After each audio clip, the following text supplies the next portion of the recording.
Hi guys, കുറച്ച് നാളായി അമ്പാടി അവനെ പാർക്കിൽ കൊണ്ടുപോകാൻ പറയുന്നു. ഇന്നിപ്പോൾ ഏതായാലും സൺഡേ അല്ലേ, ഏട്ടൻ പറഞ്ഞു വെറുതെ ഒന്ന് പുറത്ത് പോകാമെന്ന്. അപ്പം അങ്ങനെ ഞാനും ഏട്ടനും അമ്പാടിയും കൂടിയിട്ട് അങ്ങ് ഇറങ്ങി. പണ്ടൊക്കെ ഒരു 20 മിനിറ്റ് കൊണ്ട് തൃശ്ശൂർ എത്താറുണ്ട്. പക്ഷെ ഇപ്പോൾ മറ്റേ പുഴയ്ക്കൽ പാലം പണി കാരണം ബ്ലോക്ക് കഴിഞ്ഞ് എപ്പോഴും എത്താമെന്ന് ആർക്കൊന്നും പറയാൻ പറ്റില്ല. ബോറടിച്ച് അമ്പാടി വണ്ടിയിൽ തന്നെ ഇരുന്ന് ഉറങ്ങി. പിന്നെ അവൻ കണ്ണുറന്ന് നോക്കുമ്പോൾ ഞങ്ങൾ പാർക്കിലെത്തിയിരുന്നു. പതിവ് പോലെ അധികം തിരക്കുണ്ടാവില്ല എന്ന് വിചാരിച്ചിട്ടാണ് ഞങ്ങൾ പോയത്. പക്ഷേ അവിടെ എത്തിയപ്പോൾ വിചാരിച്ച പോലൊന്നുമല്ല. സൺഡേ കൊണ്ട് അത്യാവശ്യത്തിൽ കൂടുതൽ തിരക്കുണ്ടായിരുന്നു. ഏത് റൈഡിൽ ആദ്യം കയറണം എന്നുള്ള കൺഫ്യൂഷനായിട്ട് അമ്പാടി അങ്ങോട്ടും ഇങ്ങോട്ടും കുറച്ച് നേരം നോക്കി നിന്നു.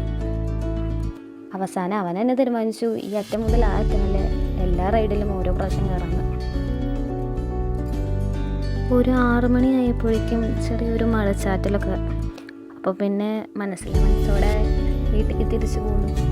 പക്ഷെ പോരുന്ന വഴിക്ക് 2 ശത്രുക്കളായിരുന്നു ഞങ്ങൾക്കുണ്ടായിരുന്നത്. ഒന്ന് നമ്മുടെ ബ്ലോക്ക്, മറ്റേത് മഴ. കാരണം റെയിൻകോട്ട് എടുത്തേണ്ടായില്ല. ഭാഗ്യത്തിന് അധികം ബ്ലോക്കും കിട്ടിയില്ല, വീടെത്തുന്നവരെ മഴയും കിട്ടിയില്ല.